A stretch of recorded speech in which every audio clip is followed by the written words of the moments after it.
So the story we're going to be reading today is called Word Collector by Peter H. Reynolds.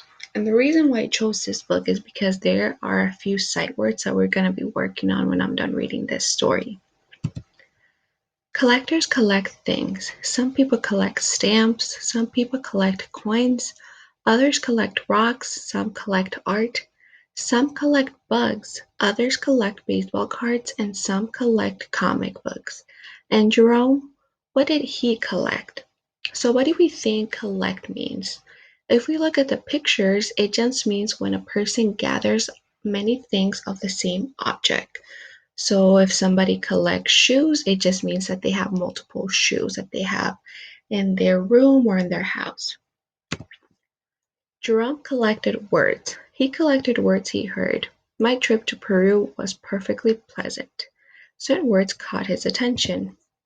He collected words he saw. Certain words jumped out at him. He collected words he read. Certain words popped off the page. And an example that we see over here is emerald. Short and sweet words, two-syllable treats, and multi-syllable words that sounded like little songs. There were words he did not know the meaning of at first, but they sounded marvelous to say. There were words whose sounds were perfectly suited to their meaning. If we look to this page over here, what do we think marvelous means? Well, marvelous is just another word for amazing or awesome. So he just liked the words that just sounded awesome to him. Jerome filled his scrapbooks with more and more of his favorite words.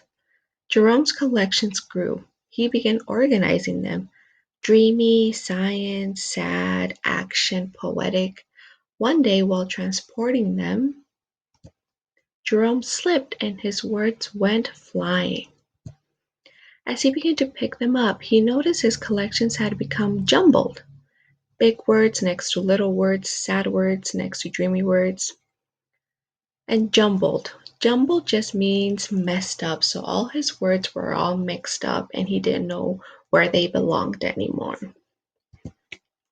He used his words to write poems. He used his poems to make songs. They moved and they delighted. Some of his simplest words were his most powerful. I understand. I'm sorry. Thank you. You matter. Jerome eagerly collected more and more of his favorite words. The more words he knew, the more clearly he could share with the world what he was thinking, feeling, and dreaming. One breezy afternoon, Jerome climbed the highest hill, pulling a wagon packed with his word collection. He smiled as he emptied his collection of words into the wind. He saw children in the valley below scurrying about collecting words from the breeze. Jerome had no words to describe how happy that made him. The end. In the story we just read, there were two sight words. The first one was the word saw. The meaning of this word just means when a person is just looking at an object.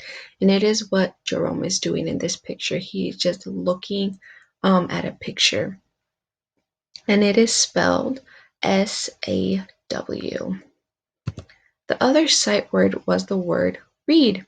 And the meaning of this word is just looking at the words of a book or a text or anything that has text in it and understanding what they mean. And the way that it is spelled is R-E-A-D. All right, so for our last activity, we're going to be working with the sight words that we just read. So for the first one, we had a ending sound. So our sight word was saw. So what we're going to do underneath it is write other words that have that same AW sound. And I wrote down a few examples. So I put down law, raw, and then what each of you will have to do is just keep adding more words with that same AW sound.